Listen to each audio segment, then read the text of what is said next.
This is Mike Sempervive from WrestlingObserver.com. Check me out on Wrestling Observer Live every day. And also check out your boys, Rich and James, on One Nation Radio. You now rocking with One Nation Radio. Welcome to the program. James Boy, Richard Latta, and a couple friends with the show for your wrestling needs. Shopping out the rest of the IWC. We gon' tell her how it is. We gon' shoot from the hip. If they putting out trash, we gon' rip from the biz. Make sure that you tweet us and you rate the shows. Tell a friend to tell a friend. Now let's get it on the road. Hey. One Nation Sports. One Nation Sports. One Nation Sports. Welcome to One Nation Radio. And now here are your hosts, Rich Latta and James Boyd. Thank you for listening. SocialSuplex.com. BWB, what's up? What's good? It's Wale, and this is One Nation Radio. You already know.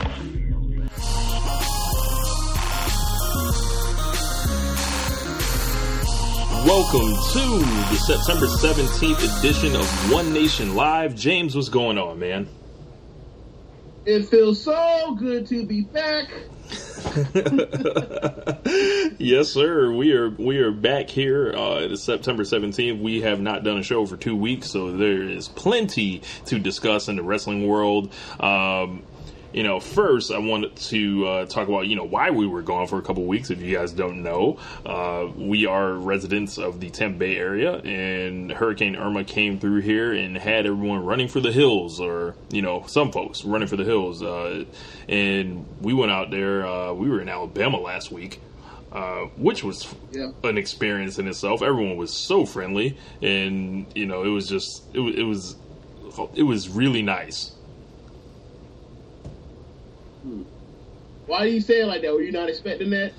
I mean, anytime I go somewhere, that I've never been, you're always kind of skeptical, especially. Were you like Eddie Murphy in Delirious? We talk about going to Texas. Yeah, don't go to Texas. They'll fuck you up. Yeah, you like, I went to Texas looking for racism. He said, so I get off the plane and somebody grabbed my bag. Said, hey man. He's like, and the dude asked, yes, my bag's like, yeah, that's my fucking bag. A black man can have a suitcase.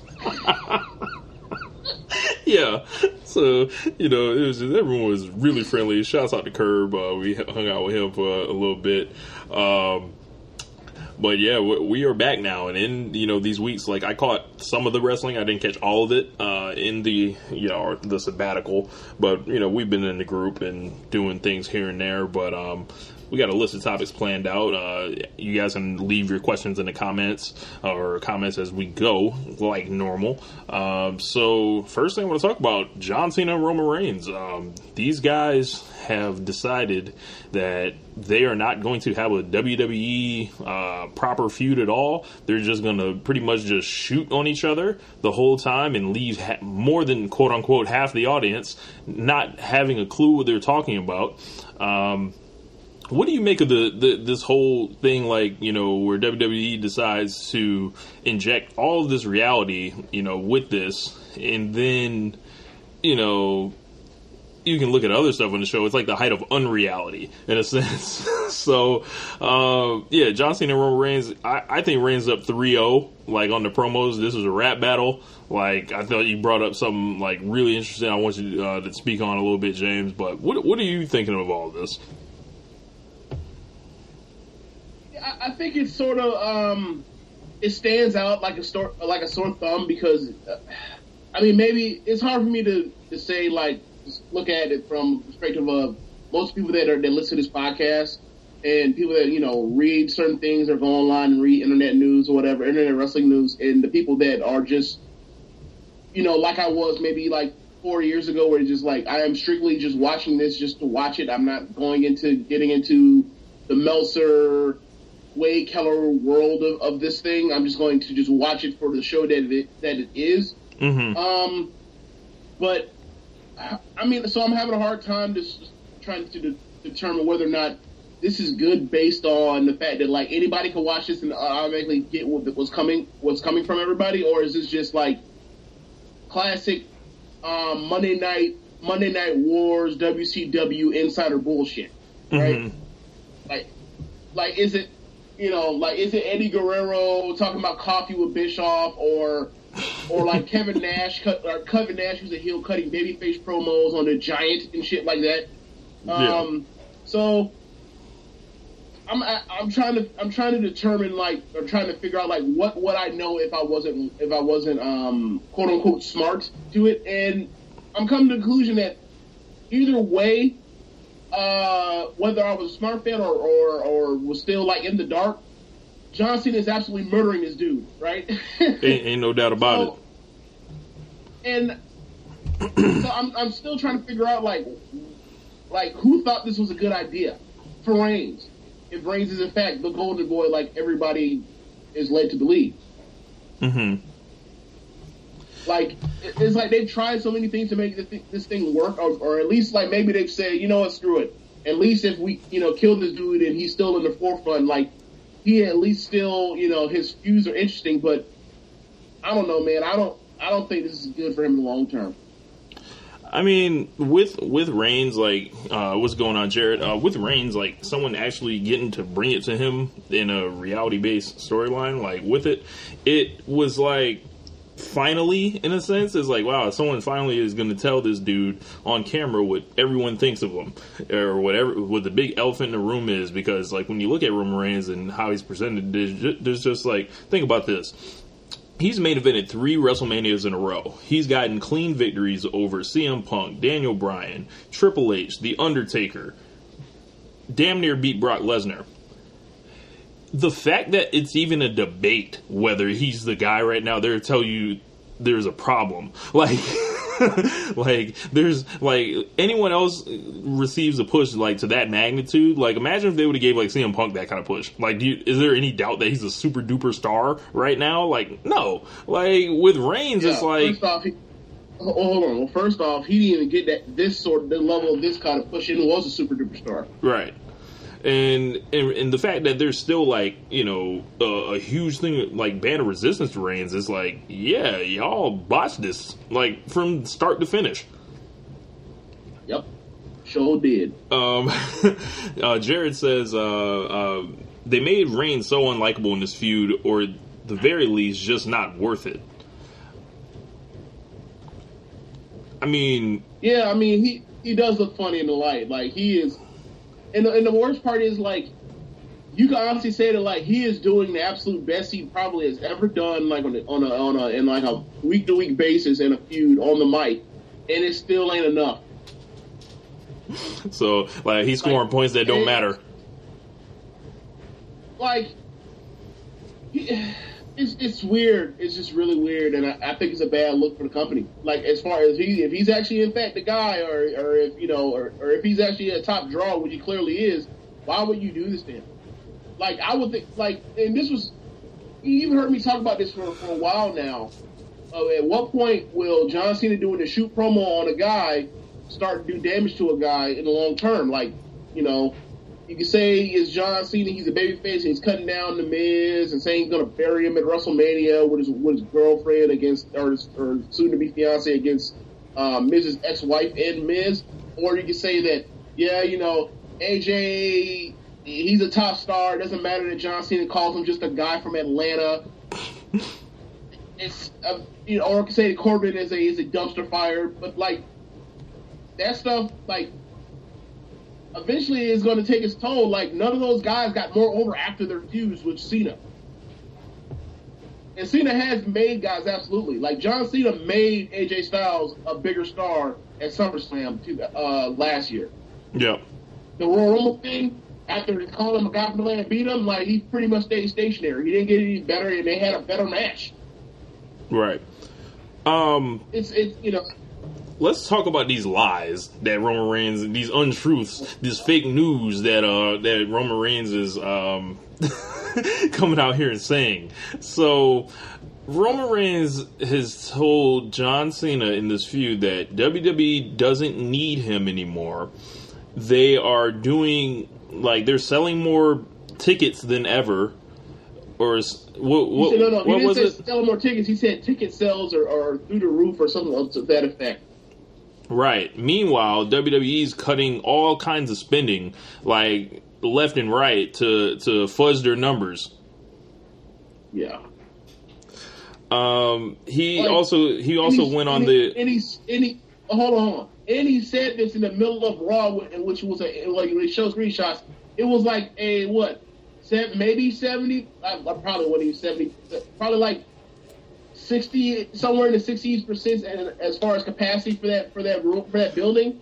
Like, nah, bro. Like, that's another part of it. Your diamond's fake. Face out here lying. Yep. The point of a shoot promo is to be honest. And question from Dion, he's asking, why is Cena shitting on Reigns? I feel like that's just what the company's asking him to do. And, you know, if you want to send someone in there with Cena has the ultimate free reign to ad-lib, like, it ain't gonna work out good for you. I really don't, like, at this point, I don't care who you are. I don't care if you're The Rock at this point. Like, it's just like, nah, man. And then he went on the rampage, like, I've had more good matches in 2 years than you've had your whole career. So, once again, proving that WWE does know the difference from a good match and a bad match. Road dog. I thought that was pure bullshit as well. You know, not taking anything away from what Reigns has done this year, but Cena been doing this, bro. Like, he has a long resume. He's had a 5-star match before. Yeah, it's one of those weird things, like, in the last 2 years, like, oh, so you mean like the last 2 years when like John Cena might have been like the best big match performer in the company on a per chance basis besides AJ Styles? Like, yeah, okay, that's a smart thing to say. Reigns. Don't get me wrong, Reigns is like somewhere in the top 5 or 6 as far as that comes down to. Like, yeah, you need a big match in the last 2 years. Go, and you need to go grab somebody based on percentage chance of succeeding. Like, after AJ and Cena, you start to get to like Roman Reigns pretty damn quick, but he ain't John Cena. Like the U.S. Open Challenge was like, what? That's probably the best title reign we've had since it happened. Yeah. Simon is saying, remember Cena in 2013 and remember how 2012 and Cena's losses fueled his redemption? That's what you're witnessing now. Is that for Reigns, Simon? Let us know. And Dion says, Cena has 4 moves. Reigns has 5. I don't really get too caught up in the counting moves because Cena always breaks out new shit. Like, even if it's like a springboard stunner. That five, yeah, exactly. Like, that 5 moves of doom shit is why he out here. He still throws that terrible drop kick and does a springboard stunner that gets worse every time he does it, or he does like the code red. Mm-hmm. So, all right, keep talking about the 5 moves of doom. All right, you're gonna start seeing them other 5 moves that are really doomish and they look terrible. Yeah. So, off John Cena and Roman Reigns, like, I guess we'll get to, like, a full prediction next week, but Kevin Owens busted Vince McMahon's head to the white meat. James, these guys, this man came out here and bled all over the ring and national television. He cut this promo, and I think Kevin Owens became the biggest star on SmackDown. What did you make of this whole thing?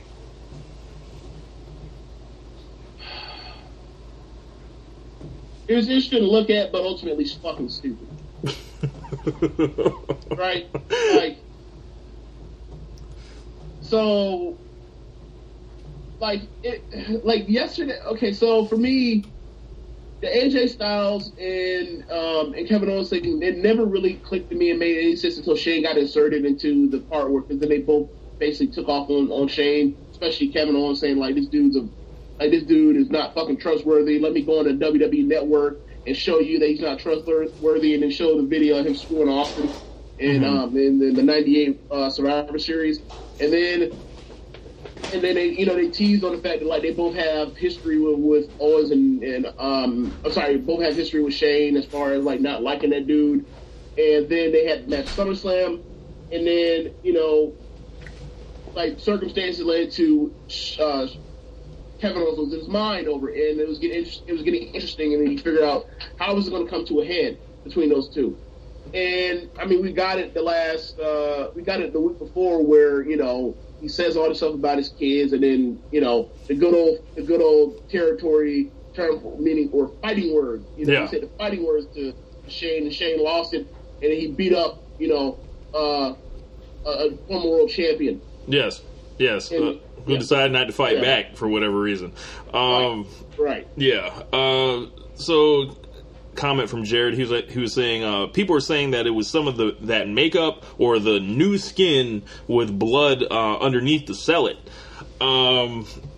It looked pretty damn stiff to me. So either way, I feel like it's stupid. It's either you're creating blood under alternate circumstances, or B, you're doing stiff headbutts to a 72-year-old man that has a concussion lawsuit against him that clearly is borrowed from a spot that damn near ended a dude's career earlier this year. I don't expect any of them to know that, but it's mighty interesting now how I can hear people cape for how awesome this was for Vince McMahon, and then at the same time, they'll call out how quote-unquote dangerous New Japan Pro Wrestling is. I don't get it. Show yourselves, hypocrites. Well, there will be one thing, whereas, it's one headbutt compared to, 1,000 stiff kicks, a million V-triggers, a million forearm shots. Those dudes are professionals. People are being worked. Huh? Those dudes are professionals. Those people are being worked. Well, wait. So Kevin Owens ain't professional? No, I'm saying with the V triggers and everything like that. There's literally no difference. Kevin Owens is a professional. He can't throw a professional headbutt to quote. Look, that's the same thing that what was stupid with the whole Brock Lesnar thing. As someone saying last year, you have a dude that said, "Hey, I know I can slice you over with my forearm, being that I'm a 300-pound shoot fighter. Let me go ahead and split you open." Orton agrees to it, and he has to hit him. He has to crack him 4 times to open him up. And that's stupid as well. You can't come out here and be like, yeah, WWE, this shit's incredible. Look how tough Vince McMahon is. And at the same time, you'll be out here talking about, oh yeah, them dudes in Japan, this is just too much. This is ridiculous. Nah, man, it's you can't have it both ways. Well, my point on it is if you want to say the two ways, say that's cool. My point is it's all fucking stupid. That's just me. But the thing for this Vince thing that blew me was, okay, the second Vince gets inserted to it, he's there on behalf of Shane, which is weird because last we left off, Shane and Vince still hate each other's guts, right? Or I can rephrase this: Shane and the rest of the family hates Shane's guts, and they're keeping around just because he's a quote unquote likable draw guy, and people like him. So they gave him his own show and told him to get off, be on the B show and go the hell away. And then the heel gets talked down to with a heel promo saying billionaires placed in the world are to reign over common men like you, Kevin Owens, and I will, and if you have your lawsuit, I will tie you up in litigation and make you bankrupt. Which is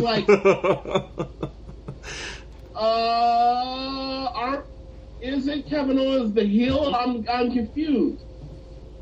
And then he rears back and gives him this fucking headbutt, and I'm sitting there wow, all right. He clearly bladed.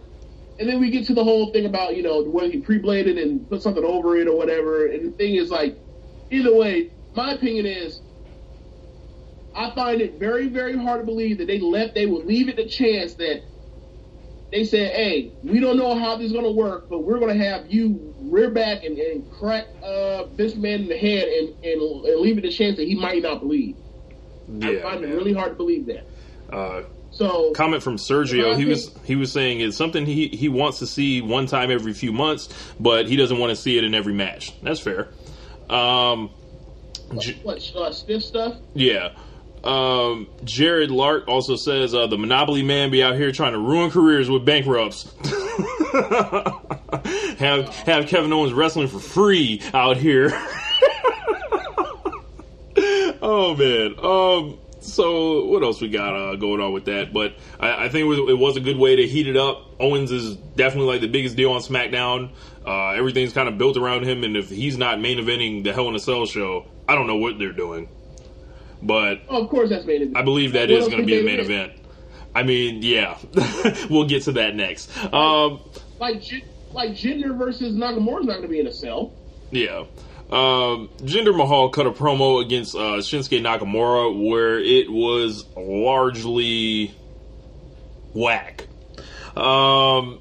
He went on this, this deal where he was making the crowd laugh at Nakamura, like for him making funny faces. And then he pretty much flipped it on him after and was like, yeah, you'll be the champion and then they will laugh at you. They'll treat you just like me. It's like, okay, if this dude wasn't over and already like a god to all the audience, maybe that would be true. But what did you think about this, James? I thought it was at least a somewhat smart angle. Like, I remember saying to you when they first were going into SummerSlam that the angle should be something along the lines of Jinder trying to convince Nakamura they need to be on the same side, not against each other, because of the crowd and in that system. But they didn't do that. They just decided to have a pretty standard paint by numbers regular old feud that would be like the fourth match on the card, not even like a title feud, but whatever. And then they did the typical, or I guess what now is a standard issue fuck finish with Jinder. So this time around, like, they sort of are doing it, but they're doing it by like clowning on the babyface, which is like, for me, is just always like, that's not a good idea. But we'll see what they do next week. Like, I'm more concerned about like the shitty photo flip comedy than anything else. Like, that shit was painful. And the only thing that didn't make me want to say, like, this is god awful, what are they doing? They are making like Jinder even worse, was the fact that they had the Singh brothers out there overselling it and falling on the floor dying laughing, which like made it be like, oh, look at the Singh brothers getting or doing everything to get Jinder over again. those brothers right there should be representing the 1.3. Yeah, I looked everywhere around the internet for someone that liked it. Shockingly, there was only one person that did. What's up to Dave? Dave liked it? Yes. What did he say about it? Because I can't. I'm sorry. He liked the flip. Like, he thought it was, like, to his fairness, he was like, man, I think this Jinder thing jumped the shark, like, during the first half of the promo, and then he said he liked how he turned it or whatever. Well, all right, cool, you liked it. But it's not main event. It's not must see. No. Nope. It's not, it's a dude trying to figure it out. And it will continue to be what it has been. And it's a damn shame Shinsuke Nakamura will continue to be sacrificed, because if you ask me, do I think Shinsuke Nakamura is about to win the WWE title right now? No. Like he's going to win it not in the main event? Like, come on, man. Yeah, absolutely not. He has no chance. They're going to keep this thing on whoever else. At least, we figure out how to protect him, but, like, they need to get him away from him real quick, otherwise he's going to start feeling real loserish. Yeah. He needs a guy, like, to come out of nowhere and drag him into something else, how Bray Wyatt did Daniel Bryan back in 2017, or 2013, excuse me. Like, where they beat Bryan down and just fucked everybody, and then you sent him somewhere else, but he really got to, do him at the same time. Got a question from Dion. He says, does the U.S. title mean more on SmackDown than the WWE title? And Simon actually answered him. He said, yeah, but the U.S. title kind of sucks too. What say you, James? Yeah. Like, yeah, but that's only because of, how do I say this? I would say it's actually a tie. Like, if, like, when they were doing the AJ, like, once Shane got inserted into the feud with AJ and Kevin Owens, then, like, yeah, the U.S. title definitely felt like the bigger prize. But now that you don't have, like, literally the two best guys in the company of the last year, like, competing for it, it's lessened now that it's Corbin and it's Ty Dillinger versus AJ trying to carry those two schmucks. But yep. It's still AJ with a belt, and it's still Jinder Mahal with a belt. So I'll still say, like, obviously AJ the bigger person. And the ceiling's much higher. Sorry? The ceiling is much higher with AJ. Yeah, definitely. Like, we know who's a star and who's not, and especially in the crowd knows too. Sergio Parra says he liked the Bollywood Boys. I think we all do at this point. They're the only thing successful about this entire act. And also, Simon says the WWE Network subscribers in India are down. I did hear something about that. Are you kidding me? Yes. Or no, I'm not kidding you. Yeah. I saw a What Culture video that profiled that. I'll have to double check, a couple, go through a couple sources online to check that out. But if that is the case, what the fuck are we waiting for? Like, look, have this dude, as you said, have him drop it at a house show. Like, yes, at a house show. Look, don't wait for Madison Square Garden. Don't wait for when they're at like the Staples Center for a house show. Do it in Green Bay. Yeah. Do it in Sioux Falls, South Dakota. Yes, absolutely. Like, get it done with. Unbelievable. Do it in Palmetto, Florida. Palmetto, Florida. Yes. Any other small towns you guys want to see Jinder Mahal drop the title in, please let us know in the comments. Sergio says... Do it in Valdosta, Georgia. Do it in Dothan, Alabama. Yes, Dothan, Alabama. Yes, we went through there. Nice Waffle House out there. They changed their names, but Sergio says they changed their name, but I'll keep calling them the Bollywood Boys. Yeah. I mean, look, if he wants to call the Singh Brothers Bollywood Boys, while I'm still calling Elias the Drifter, then fine by me. Yep.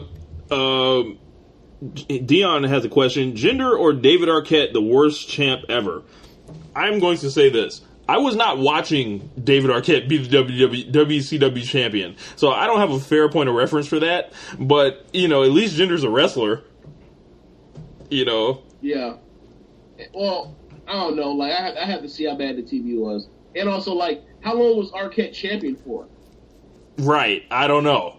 Y'all can let us know about that, because just the idea is ridiculous. I can say that the idea of David Arquette being the world champion, as compared to Jinder Mahal being the world champion, I think is even more like of an outrageous idea. Shockingly, yeah. Was Arquette main eventing like a Starrcade or a Halloween Havoc or a Great American Bash? So.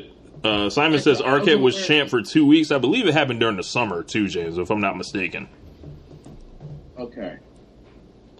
Okay, Jared says AJ and Owens ended up not being about the title, and as big as Owens was as a star, then he, no offense, downgraded to Corbin and Dillinger. Dellen says the 1.3 don't like Jinder. Dylan James says Saskatchewan, he can drop the title there. Yeah, drop it in Poughkeepsie, bitch.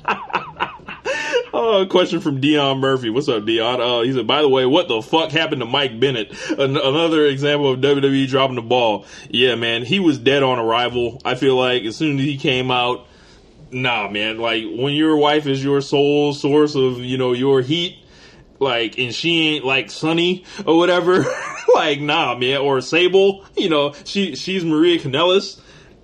Fine, like she's fine, don't get it twisted, but like she's not the star that they were. So nah, man. Sorry, player. Oh man. I don't understand the need for like giving that dude a check to like be a jobber. Like Alvarez talks about this every so often. It's like if you think like you go back like 6 months. If you think like paying Jinder a check, a consistent weekly check, or paying who do you call, or paying local enhancement talent, Curtis Axel, Kurt Hawkins. If you think paying those dudes, put them on the road to get beat on every single week is going to get a single person over, as opposed to you just going out here and giving $300 to a local talent, you're out of your mind. Yeah. It doesn't do anything for the guy losing, and then the guy winning is like, oh yeah, y'all out there luring them.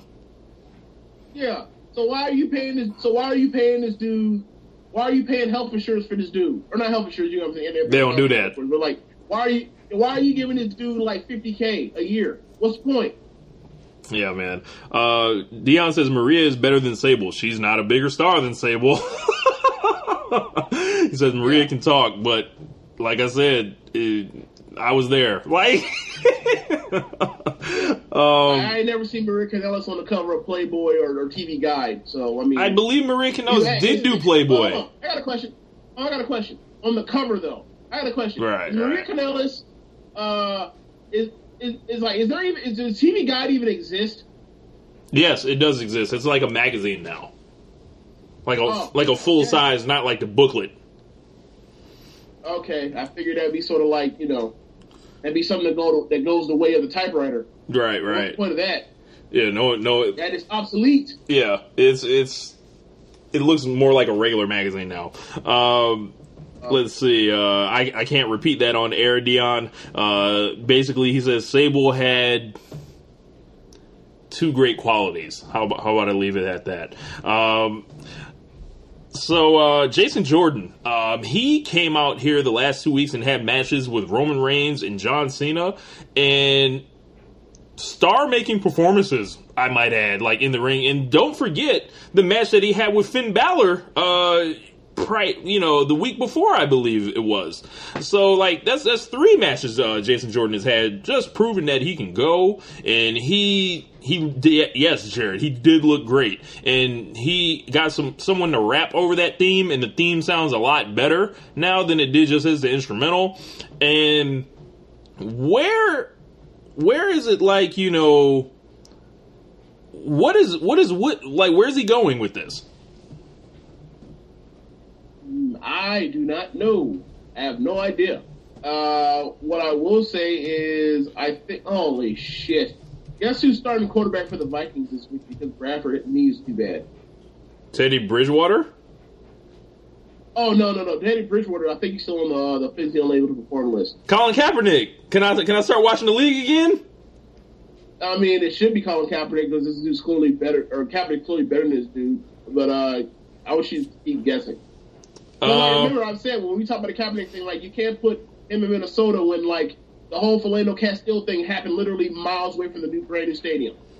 He should be starting for the Colts. He could be, yeah. He could be starting for like 5 or 6 different teams. But what would you guess? Let's say this: University of Houston. No. Craig. He has like the same initials. Yes. Oh, I don't remember his name. Case Keenum. Oh, okay. It sounded similar. It's like CK, yeah.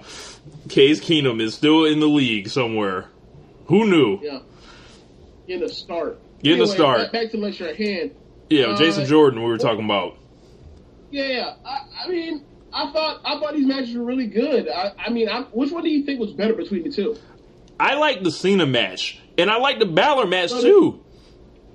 But I'm in between the Cena and because of the angle. I'm in between the Cena and the Reigns match. Which match do you think was better? I thought the Cena match was better because like we pretty much knew, like, I was like, okay, when they did the promo after the Jordan match, I'm like, all right, Reigns is, I think Simon suggested this, like, Reigns should have to wrestle him now, and this is like the most classic build that you guys can see. Like, they made them tag team partners, they had them shooting like promos on each other, they gave them the same opponents, like, to see who could impress more. It's like, this is the classic right here, like the classic build.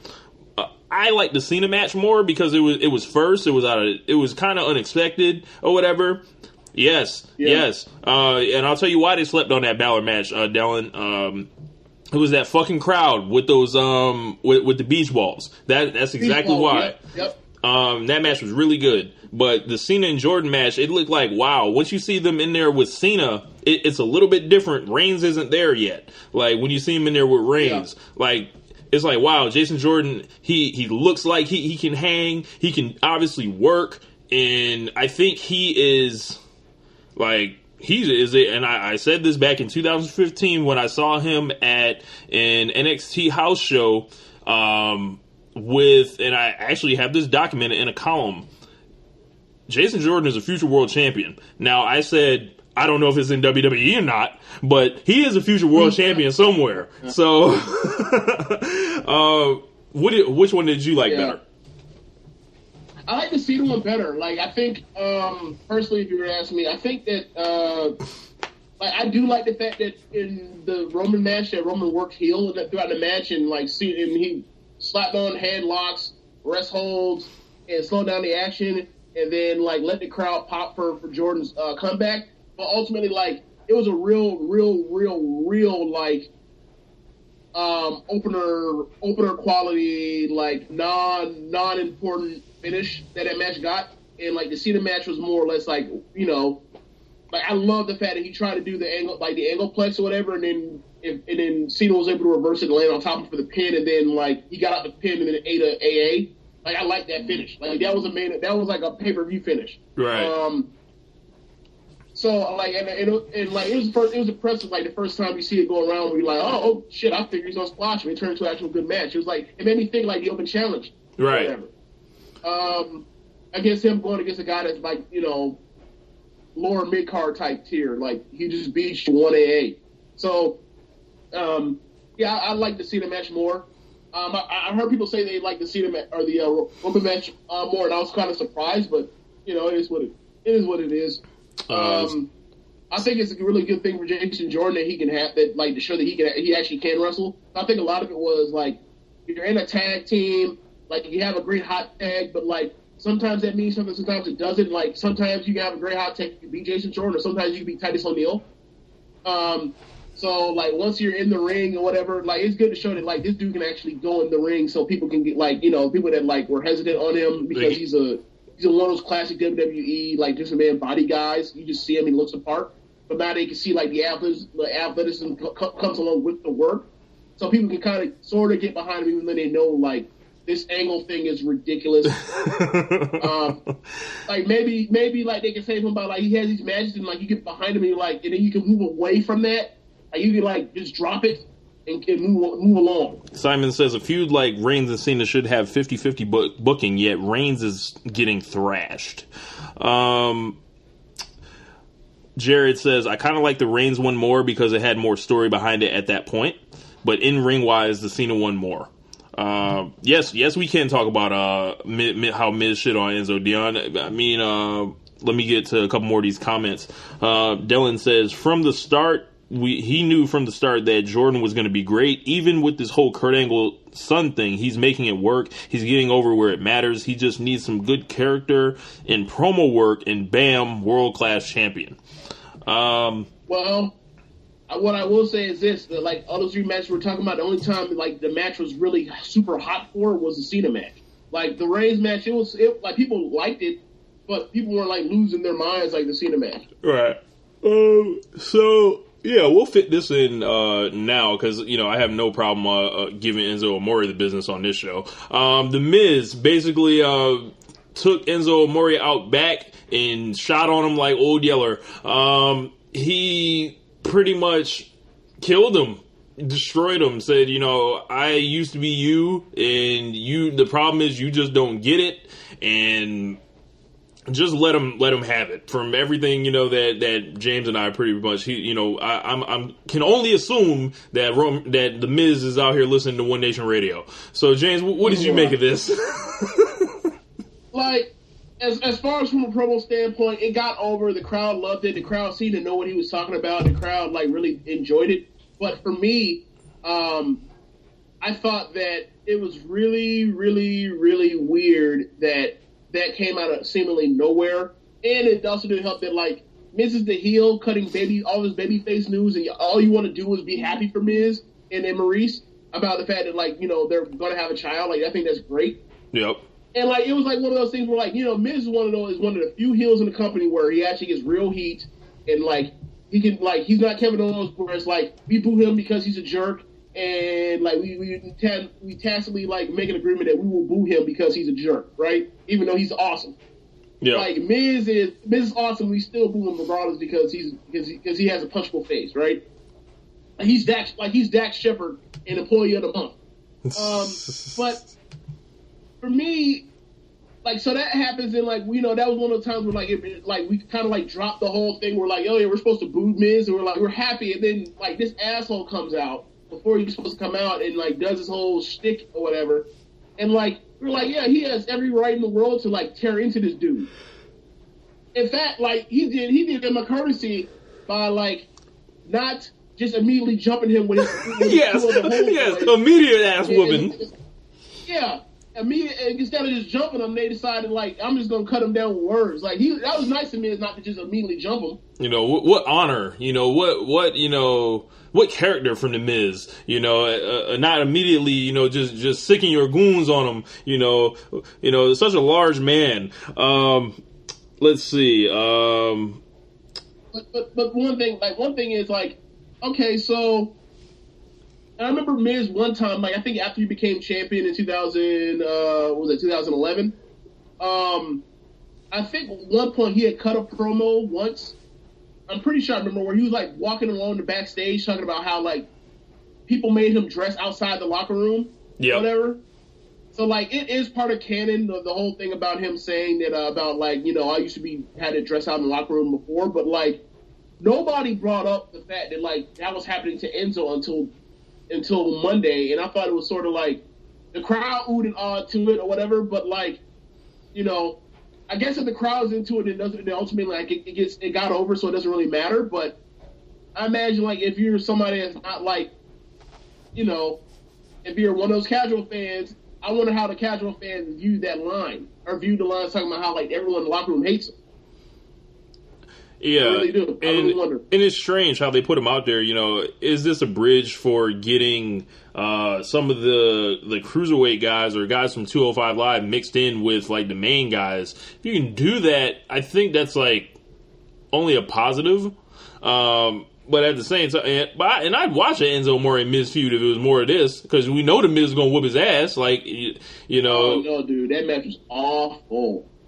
It was. But they locked up and got by the ropes, and like they almost fell through the ropes, man. It was really bad. Oh, like between Mrs. Soft Style and Enzo being like the worst worker in the company, like it's, I don't know, man. Dion said once again the Miz has proven he's the guy. Tyler Bates, the Mac of the week. We'll get to that later, Simon. He said Enzo's the sucker of the decade. Dion said, Rich, I'm going to need you to stop yawning. You're making me self-conscious now. I was up late watching that draw of a boxing match. So, you know, I be yawning. Jared says, Enzo, Geek Supreme. Hey, a 36-minute Broadway. Yes, these boys had a Broadway last night. Who booked that shit? Golden Boy Promotions. Dion Murphy said, we're officially in the shoot era in WWE. I mean, they've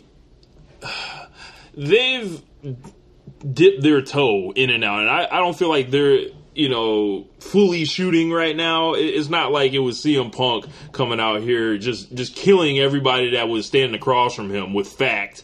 But, you know, if this keeps happening, yes, we might move into something resembling that. One guy I want to talk about is Dolph Ziggler. I am on record. Look, this is another shoot thing. Like, people don't want to talk about it because they don't like it, but like this is also another shoot thing. So he is basically coming out here every week saying, you know, I am the best in-ring performer in this company's history, but for some reason, y'all don't love me, you know, or I don't get the opportunities, you know, like all these superficial, you know, people have, and, you know, you guys love the nostalgia, and you guys like all this other stuff, and it's like, he's doing all these entrances, like he did the Bailey entrance. I would have loved to have been around you seeing that, James. Yes. I saw it, I was like, great. Like, they're killing somebody who's already dead. That's awesome. He's doing all the warrior thing, bro. He did the warrior thing right in front of Dana Warrior. That, like, it don't get much, like, more hardcore than that. Dude, I will say this, like, I get why he did in the first week. He did Macho Man, and why he did the Warrior in the second one. Like, he's like taking legends. Like, it's not because, like, honestly, like in a sense, like what he's saying as a heel, he needs to do Shawn. Like, he's not like his whole point is like, hey, like, well, I guess I have to run around and act like an asshole for y'all to like actually like enjoy, to actually think of me as a star.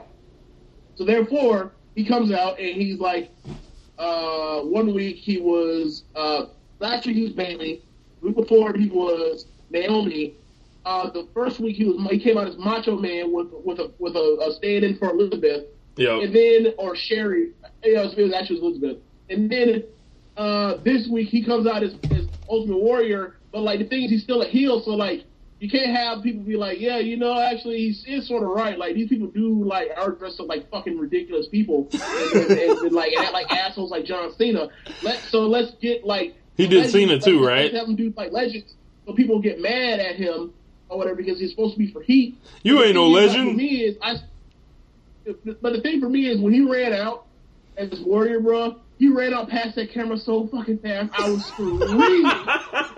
Like, bro, that shit looked like the Get Out challenge. Bro, his arm, yeah, and like his arms were up so high, like it was like Forrest Gump, like running. Like it was so funny, dude. Like I want to gif of that so badly, and him like cutting across the camera out of the entranceway down the aisle. Yeah, man. With Ziggler doing this, it's just gonna. Who do you think it's leading to? Oh, it's obviously leading to your boy, to Bobby Roode. It's clearly leading to him because, like, first off, since he started doing it, he ain't been on TV the past 2 weeks. Yeah. And I think I heard a couple folks chanting for Roode during that entrance, and if Ziggler fucks around and gets over again, which would be like the 4th time, all they're gonna do is feed him to someone else. Yep, sure is. But I mean, you know, it is what it is. Dion said he's a wannabe Chris Jericho. I don't know about that. Dion says like Dolph is a wannabe Chris Jericho. Here's the thing, right? I would say more Shawn Michaels. That, like, you can say Jericho is so iconic, you can like literally say anybody is a ripoff of Jericho at some point because Jericho's done like 50 million things. Yeah. I would love to see Ziggler come out as Shawn, though, so he can fulfill his destiny of wanting to be Shawn Michaels, you know, and you can even put him with Baron Corbin and have him dress up as Big Daddy Cool Diesel. And oh, man. So what else we got on this thing? We got the women. Rich. Yeah. I don't know if you noticed, but like back when Ryback was still with the company, like they used to do Ryback they used to have like pictures of Ryback and Ziggler would take pictures of old 95 pictures of Razor Ramon. Yes. And like and Shawn Michaels hanging out together, and it'd be like, you know, the big guy, you know, the big guy in the show off or whatever. Yeah. So like he's all in on the Shawn Michaels thing if they want to do it, but you know, we'll see how that goes. Well, you know, that Shawn man Michaels obsessed. as the HB Colonel and come whoop his Kentucky Fried ass. Yeah. If we can get Shawn to come out, you know, out of retirement to whoop Ziggler's ass, you know, whatever, I'd be down with it. Let's see. We have the women fatal 4-way. There's only 2 ways I feel like this match can end. I think we talked about them last night. We have Alexa Bliss defending the championship against Nia Jax, Sasha Banks, and Emma. So I feel like WWE hates Sasha Banks. So either Alexa is pinning Sasha. Yep. Or Emma. No. I think either Alexa pins Emma because Emma's a geek, or Emma wins the whole thing because she's a geek and they trying to get somebody over, and she'll win it by pinning Sasha. Oh man! Like, because either way, I feel like their whole thing is like we have to do this whole Alexa versus Nia thing because the crowd wants it. They're clamoring for this matchup, right? So, sure. Like so either one of those finishes sets it up to where like either they can have a match for the title or a match not for the title, and then whoever wins is immediately like thrown into like being the number one contender immediately. Right. And you know anything, you know, and also anything to get, you know, Alexa that 5th title reign. Yeah. Into the 5th while she already on her 4th, you know. Yes. It's just like, I'm done with it. Like, I'm done with Alexa Bliss being the champion. It's not exciting. I'm ready for Asuka to literally remove her head from her shoulders with her feet. Like, oh. All right. So, do you remember? What was I going to say? Do you remember when we were having a conversation? Between it was me, you, Jeremy, and Sierra, and she was saying that she was tired of the horsewoman. In a similar way that she was tired of like AJ when AJ was like the queen bee of the company. Uh-huh. And she was saying like it's time for somebody else. We need somebody else. And she was like, push Emma. And I was like, well, Emma's a geek right now. Well, they pushed her, still a geek. And if she's somehow like, you know, because they love the shock and awe, she becomes a champion. Me and Sierra will have one of those talks of what like when I have people when they're just like fly out wrong and be like, oh, so Sierra, what's going on? How's the hanging? Like, look, man, you have some shit that was potentially harmful, and we'll see. Yeah, it ain't happening yet, but we'll see. Oh man, so Hulk Hogan, and I think Simon posted this. He came out on, I think it was either an interview or it was on Twitter or something like that, and basically, you know, called the hurricane victims of Irma like that have no power and, you know, maybe even water at this point. He was like, they are crybabies, and obviously think about, you know, what could have happened that's worse and all that stuff, and that kind of plays into, you know, a lot. You know, if you guys don't have a lot of friends that are in the Tampa Bay area, like obviously me and James do, we live here, and you just see all these timelines where folks, you know, are admonishing on people, telling people not to complain, you know, that they don't have power for days at a time, because look how worse it could be. Now, not only is that short-sighted, it is just like, I think me and James determined the only thing at this rate you could like go on Facebook and complain about is like a terminal illness or or like losing a limb. Yeah. So may I? Okay. So if you extrapolate out this logic of it can always be worse, and it's like, all right, if the logic is like don't ever complain about things because it can always be worse, then if that's the case, then we're gonna be at a point where like you can't complain about anything unless like it literally means like you have some type of you're stage 4. Yeah. That's pretty much it. Like don't complain. Like you went out to eat and you got a shitty meal. Can't complain and say that the place is bad because like there are motherfuckers in Africa that would die for that food, right? Can't listen. So you can't find you can't. All the waters, because there's a water shortage or was a water shortage when the hurricane was bearing down on us, or was on the way on the path to bearing down on us. Can't complain about that because, like, there are motherfuckers in Brazil in the favelas that are drinking dirty water, right? Yes. Like what do we like? It's like, okay, like, dude, this is really. And also the worst part, I was like, these are a lot of the comments that I saw were also from people that like I've seen complain about all types of shit. Like all types of stuff, like you know, feeling, you know, their significant other ain't doing right by them or whatever else or whatever. But now it's time to talk about, you know, literal things that can cause life or death situations for you. Like people die from no power. Sick people die from not having power all the time. Like, yeah.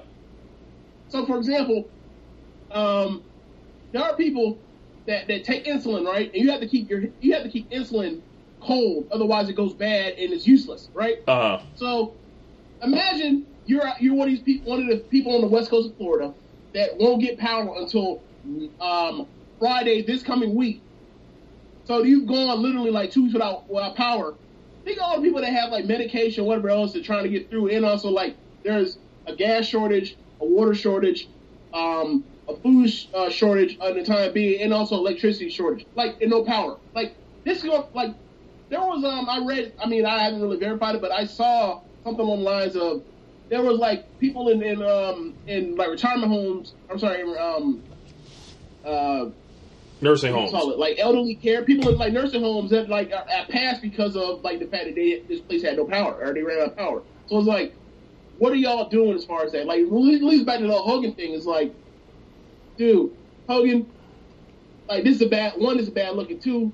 Like, I mean, bro, we ain't got like the prayers and vitamins that you got to sustain through all the grueling punishment. Like Hogan, I know you was used to like, being locked in the bear hug for forever. It would be able to overcome it because you was Hulk Hogan. You had them vitamins and prayers to get you by.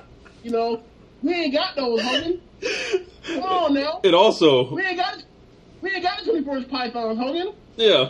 And also, I feel like Hulk Hogan should be like some like Michael Vick at this point, where he needs to be apologizing for everything. He needs to be apologizing for like stuff he didn't do. Like he shouldn't be trying to ostracize anybody at this point, like at all. Like he should be Akon and I'm sorry. Yes, Hogan should be I'm sorry for 2004. Like he should just be everywhere, just sorry about everything. Like you don't get to bump your gums about this, Hulk. You just don't. I ain't thought about Ruben Studdard in a decade. Yeah, you'll be sorry for this year, like Ruben. Like it's just like. Yeah. Hogan pretty short-sighted on that. Simon with some great commentary on this. He says, "Fuck Hogan." Great commentary. Fuck Hogan. Yeah. Hogan is his and I don't want to make this, like we've covered Hulk Hogan and the problems with his racist remarks and everything, all that, like, in depth on this show and in comments and everything like that. But like I said, man, you can't be trying to ostracize anybody, Hogan. Like you just can't, because it comes from a place of privilege. It comes from like you not really having a clue what you're talking about. Like, sorry, Hulk. Final thoughts on the Mae Young Classic. Unless you had something else you want to add on there, James. I'm done with Hogan. Like I have my jokes to say about talk about the vitamins and the prayers, but we're done now. Yeah. I mean, you talking about the tournament? Like I loved it. I could go on and just like heap praise upon it and blow about it for a long time. But I mean, I guess you can get in on it now before I start my love fest. So go ahead. All right. Get your shit in and get out the way. Yeah. I would have liked to see how the tournament would have broke down, if we switched a couple matchups. But I was pretty pleased from everything that I saw. I was really impressed with the finals and Kairi Sane winning it and them basically deciding at the last minute not to make it a vehicle for Ronda Rousey and all that, to just keep the competition pure, which is something that I thought, wasn't going to happen. And they did, it was really entertaining, but I still feel like they released it in a really awkward format, and I would not want to see that again. Like, as far as, like, yeah, we're going to drop 4 episodes this week, 4 episodes next week, and y'all catch up because we're doing the finals this day. Well, what I will say is this. If you went through 4 weeks of watching the first month of that show, if you put those shows out, you put the first 4 episodes out in like a weekly succession, I think people would have left off in droves. That's a good point. Because you'd been sitting there and been like, wait, so I'm watching an hour show and like the only good matches on the first hour or the first 4 episodes are the main events. I'm done. What the fuck else would have happened on these things? So you saw the first week and you watch it, and then by the time you watch all of them, you're like, oh, okay. And then you watch the rest of them again, and then you get like you watch the second batch episodes, episodes 4 through 5 through 8. And you're just like, holy shit, these are some really good matches. So for me, like that sort of, I think that's one of the things people are losing sight of when it comes to that is like, dude, like I think even someone like it was excited for the thing as me would have been like, I don't know, bro. Be a month in, this shit is sort of like mediocre-ish. Mm-hmm. Like they pretty much only having one really good match per episode. I don't think that juice worth the squeeze. But yeah, like, but I loved it. I feel like on pretty much every basis, like this was a success. Like the people that they wanted to showcase, they all got over. The biggest star won. The person that needed to win won. The person that needed to be in the final got into the final and looked good and lost, and only lost. They made characters people you want to see more of. And they also had some people, you know, surprisingly get over that they weren't even expecting to get over. So, and the crowd was white hot for it the entire time, which was great. Like on a small, you know, on an intimate setting, like this is like everything that this is everything that you want on a small time, like a studio wrestling show, an all time studio wrestling show was, or whatever, and what you wanted it to be. Except, you know, it was a tournament. Like I thought it was great. Like it was almost like as if like the best version of like the Crockett Cup or whatever. Yeah, I liked a lot of the matches. I believe I dropped my ratings in the official Mae Young Classic post, so you guys can check that out or whatever. Who were a couple of the people you know that you were most impressed with? Oh well, I mean, okay, so I only saw one Kairi Sane match until before the tournament. So like number one, she's awesome. She's so likable. She's so happy, just smileable. Like it's like the second, I don't know how you see her and be like, I'm not convinced or whatever. Like she comes out, she fights her ass off. Like she has a gear to flip between like being like the nice smiley person and the ass kicker. Like her offense is spectacular, especially like the Alabama slam, the spinning spear thing she does, and then like the backhand, elbow, which is incredible. The backhand, the back fist is ridiculous. And the best part about it is like, you know, she's a bad motherfucker because like she has like the fist deal, like the fist glove thing, the protective fist thing. Yeah. And then she has the elbow pad for like, so like, I got two big strikes and I'm such a badass that I protect you with both of them. Yeah. I got protective gear for you. Otherwise I'll break your jaw or your chest. So. Fuck you up. Toni Storm, for me, like, I thought that, you know, I thought this was a vehicle for Sane to win, and she absolutely should have won it. But like, if there was somebody that would be like, who would I thought should have been number two to have come in second on this thing, it would. And you throw away the politics of and the potential of doing the Four Horsewomen thing. I feel like their final four match should have been the quote unquote final. Mm-hmm. Like Toni Storm's gear game is just like her gear game walking in is like already Sasha Banks level. And I think Sasha Banks has like for 3 years running, like we haven't really done it in a while. But like I feel like she's had like the best gear game in the company the last 2-3 years. We have to look at that. Yeah, like Toni came in there with she came out like in the second match with Lacey Evans and like basically like the '95 Shawn Michaels joint were like red, black, and like zebra print. And I was like, okay, I'm sold right now. I'm sold. Like, but like she's also just like she's awesome. Piper Niven, incredible. Just like woman Kevin Owens.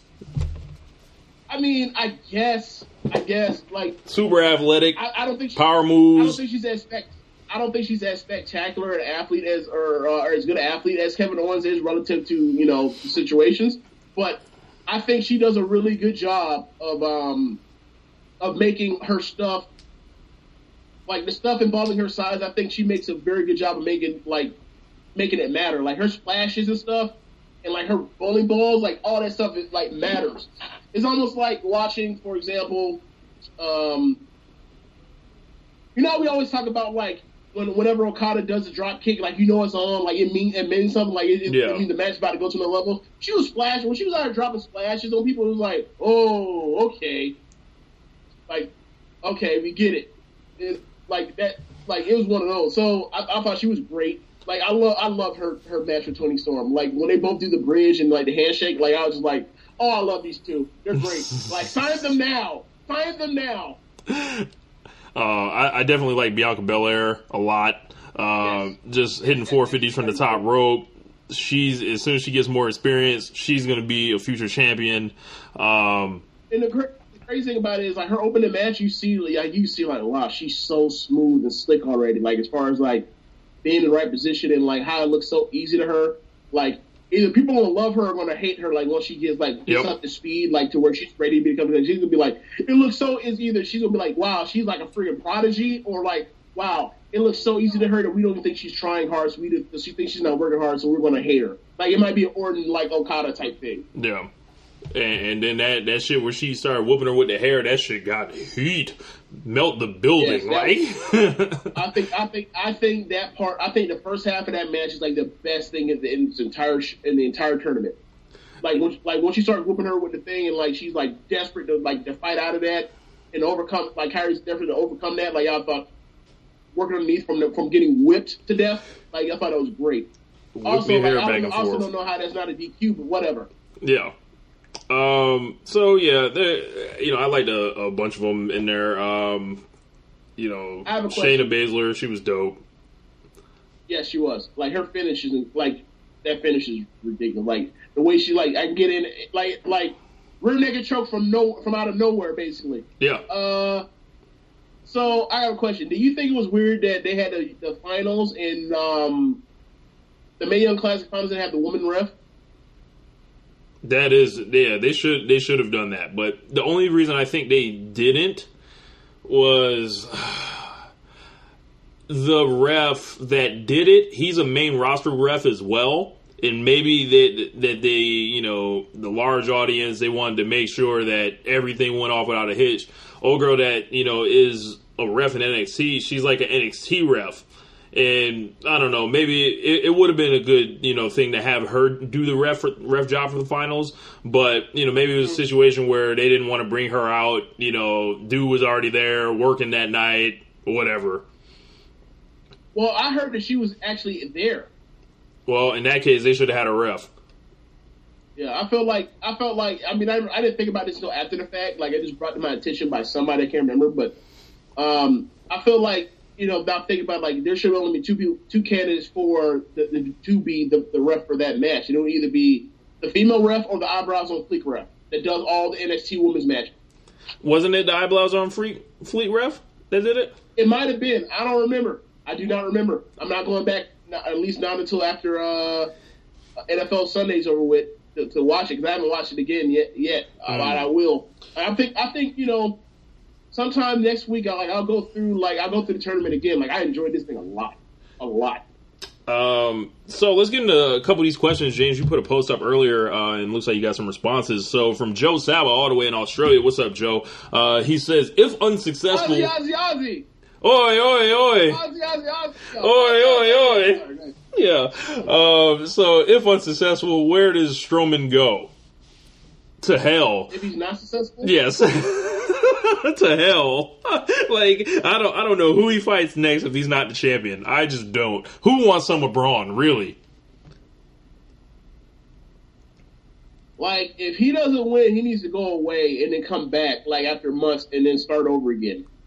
And I mean, like, because, like, it's almost like saying it's a mistake if he doesn't win, because, like, he's so hot right now, and, like, there's so much time for him to have a title reign and then lose it again, and then, like, get out the way for WWE's plans. And it makes no sense if he's not champion. Yeah. He also says, not sure if he has a match yet. Samoa Joe faces who at No Mercy? I don't think he does have a match. And I don't think he's gonna have a match. His knee's messed up. Yep. He's got the knee, so he'll be out of there. Question from Simon: how are they gonna fuck up No Mercy? Man, that's such a wide. There's so many variables on that one. I can tell you this right now. Their main event has, like, hey, Braun Strowman doesn't win the title, and they do whatever fuck finish they have to get out of actually having to give a finish for Cena versus Reigns. Especially if it's the Undertaker. Yes, if the Undertaker shows up and kicks both of them in the dick, that would be awful. Yeah, like, you have two matches that could have been main event of WrestleMania. You're putting it on this show because it's Staples Center / y'all are trying to goose the ratings and your time coming up for TV for a new TV deal, and you give us no finishes because at the end of the day, it's still a pay-per-view, even though you're trying to bill it as it being more. Like either it is or it isn't. Don't play with us. Yeah. Jeremy says, I want James to cut a 5-minute promo on why Gargano is the greatest babyface in WWE today. I mean, That's a long time. Yeah, like 5 minutes. Like, good God, like I'm not getting paid for this. Like, look, man, he's the best. He's so likable. Like one of the crazy things about it is like one of the things I really enjoyed was like watching the Mae Young Classic and then like seeing Candice LeRae and they do like the little character building promo thing or whatever. I'm like, oh, she's nice. Like she's so happy to be here and everything. That's great. And then you find out like, oh, she's Johnny Gargano's wife. And you're like, oh, now it makes a bunch of sense. Like this is the greatest family ever. Wow. And I remember saying to you that to y'all actually, you Sierra and Jeremy, that like like if and when they have children, like that child will be the greatest babyface of all time. And then y'all made a remark of, yeah, you can't wait for Stephanie and Hunter's daughters to bury baby wrestling. And I was like, you bastards, y'all fucked up my little dream sequence. Yeah. I was having some fun just thinking how great the future is gonna be because we're gonna be in the hands of baby Gargano and y'all want to ruin it. Yeah. Oh, terrible! I hate y'all. And Yeah. why y'all want to crush my dreams? Heels. Baby wrestling, as we would say. MTV True Life. My friends are jerks. Yep, MTV True Life. So Dylan says, do you think Enzo is going to take the title off of Neville after The Miz shot him down on Monday? God, I hope not. I feel like it's fully in play. They've immediately shot Enzo to the number one contendership after never, ever once being competitive on the main roster with anyone. And He's not competitive on 205 Live. He's out here cheating. Yeah, I could see Neville hitting the red arrow and Enzo getting out the way and then bumbling around and acting like Toriano, like he'll roll him up after a low blow or something like that and win the title. I was thinking the same thing. I was like, if Neville loses, it has to be some type of comedy type of like slip on the banana peel type thing, right? Where like, something happens where he goes for the red arrow and like somehow, some way, like before the match, at some point in the match where like, unbelievably, Enzo has Neville down, like Enzo greases the ropes or some shit like that. Like it has to be something ridiculous. Question from Gerard. He says, will The Miz get the main event storyline he deserves by Mania? No, of course not. Sadly, no. No. He's in Monday Night Raw, the land where the big boys play. Like I don't like the closest I see him getting a title opportunity would be like after WrestleMania.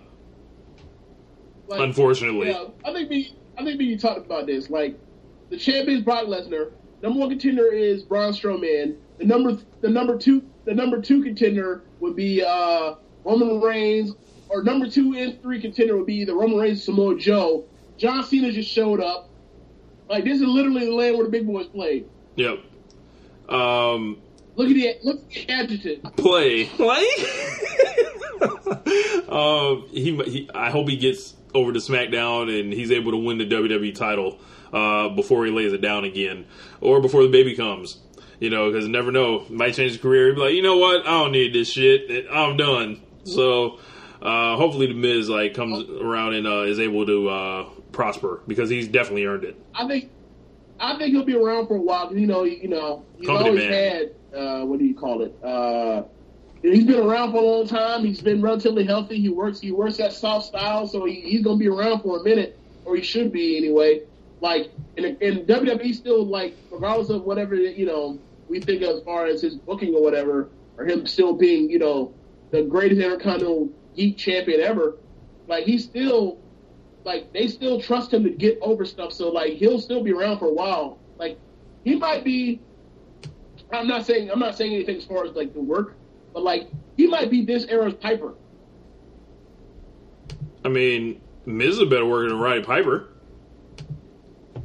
I'm not going there. I will. I'm not going there. What other match besides? I'm not doing this.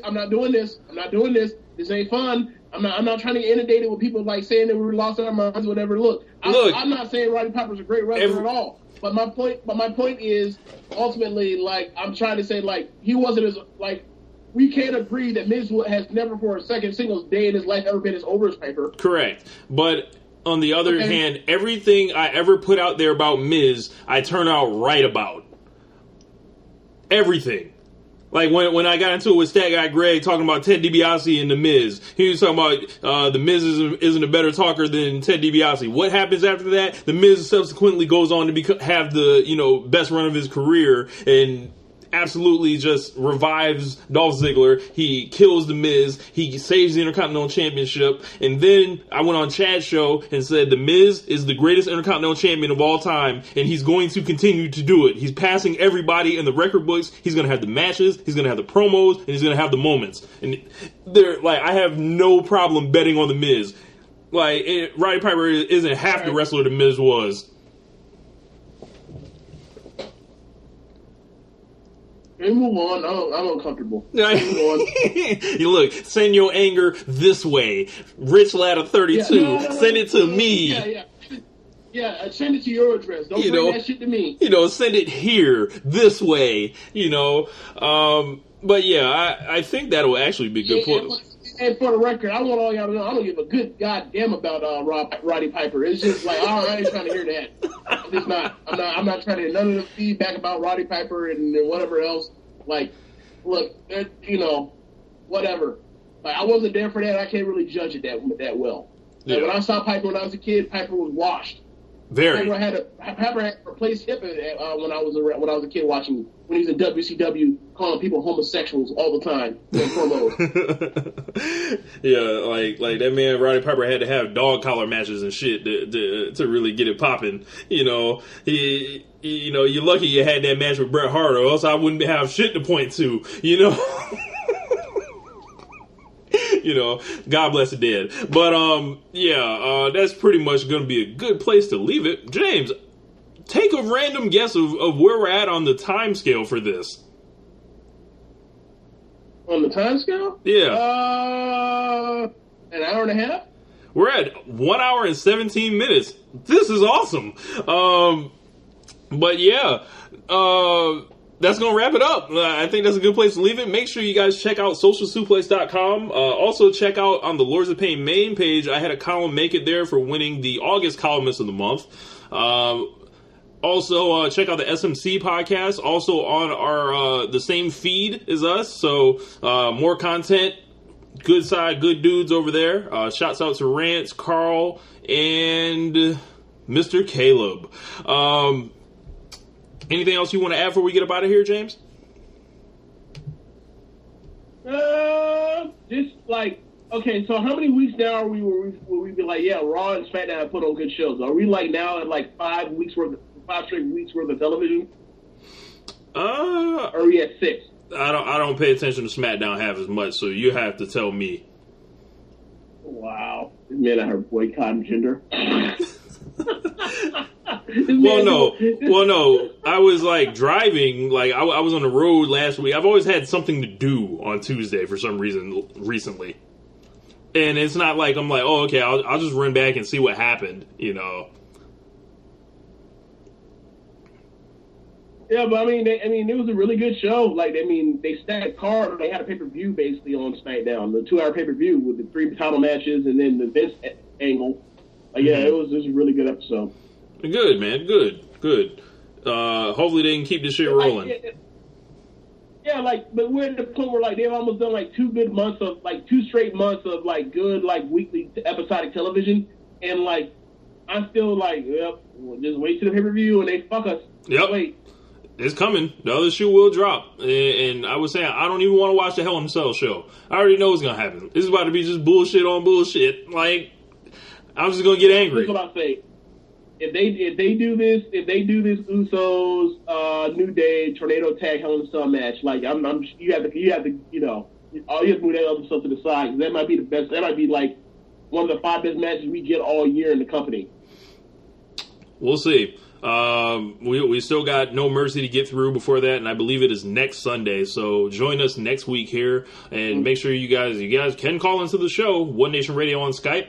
If you'd like to join us for the preview show later this week, I don't know what we have planned, but we'll probably be reviewing, Raw and SmackDown go home shows, or go home show for Raw, and all that other shit. But yeah, make sure y'all check. I also dropped my album because I thought we was all going to die in a hurricane.